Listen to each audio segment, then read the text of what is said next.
Twelfth class का result आ गया।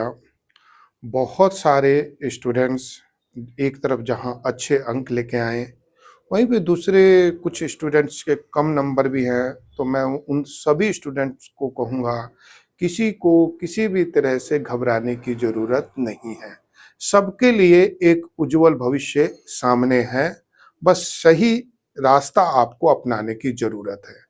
अब हम उन्हीं रास्तों के ऊपर चर्चा करेंगे, जिस पे चल के एक स्टूडेंट्स अपने उज्जवल भविष्य की तरफ आगे बढ़ सकता है। बहुत सारे स्टूडेंट्स के जो पेरेंट्स हैं, रिजल्ट आने के बाद मेरे पास आ रहे हैं या स्टूडेंट्स आ रहे हैं, वो पूछ रहे हैं कि हम आगे का क्या कोर्स करें। बहुत सारे स्टूडेंट्स जिन्होंने सीयूटी भर रखा है, वह रेगुलर कॉलेज के लिए तो अप्लाई करेंगे ही, लेकिन जिन बच्चों ने सीयूटी नहीं भर रखा है, वो क्या करें? या जो बच्चे रेगुलर भी कॉलेज करना चाहते हैं, तो क्या रेगुलर कॉलेज उनके लिए सही होगा या गलत होगा? आज हम इन सभी टॉपिक पे चर्चा करेंगे। पहली बात तो ये कि मैं 2 चीज़ों का बहुत बड़ा सपोर्टर हूँ। पहला कि आपकी पढ़ाई और जॉब दोनों एक साथ चलना चाहिए। कैसे? पहले एक बात आप ध्यान से सुन लो कि अगर आप रेगुलर कॉलेज में जाते हो, आप 4 साल रेगुलर कॉलेज भी करते हो, तो भी आपको रेगुलर कॉलेज करने के बाद भी आपको नौकरी के तलाश के लिए भटकना ही पड़ेगा। वहीं पे कोरेस्पोंडेंट का अगर बच्चा है, तो कोरेस्पोंडेंट से घर बैठे अगर वो अपनी बीए की डिग्री ले रहा है या बीकॉम ऑनर्स की डिग्री ले रहा है या बीए ऑनर्स की डिग्री ले रहा है, तो जो रेगुलर वाला है और जो कोरेस्पोंडेंट वाला है, दोनों की डिग्री की वैल्यू एक समान है। पहले तो आप ये समझ लो। बहुत को लगता है कि रेगुलर की वैल्यू अधिक होती है, कोरेस्पोंडेंट की वैल्यू अधिक होती है। जी नहीं, रेगुलर और कोरेस्पोंडेंट दोनों की वैल्यू एक ही होती है।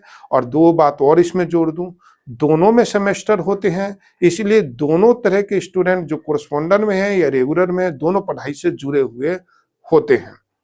दूसरी चीज ये कि परसेंटेज भी दोनों की लगभग, मैं दोनों टाइप के स्टूडेंट्स को पढ़ाता हूं, तो मुझे मालूम है कि परसेंटेज में दोनों में किसी की कम नहीं आते, दोनों के अच्छे आ जाते हैं, इसमें कोई दिक्कत नहीं है। दूसरी चीज है कि आगे हम क्या करें।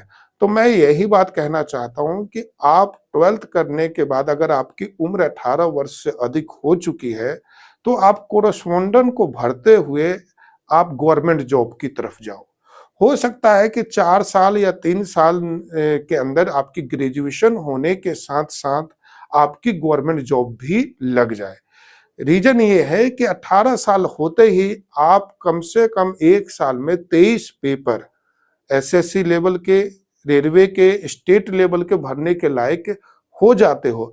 तो आप आधा समय तो अपनी ग्रेजुएशन लेवल की डिग्री को दो, तो आधा समय गवर्नमेंट जॉब की तैयारी के लिए दो।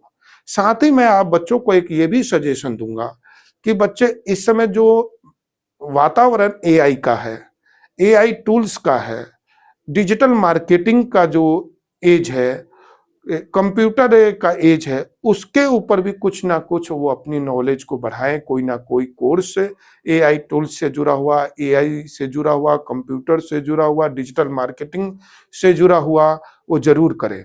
अगर मेरी राय आप मानो, तो मेरा ये मानना है कि बच्चे को कोरेस्पोंडेंट से बीकॉम या बीए ऑनर्स करना चाहिए।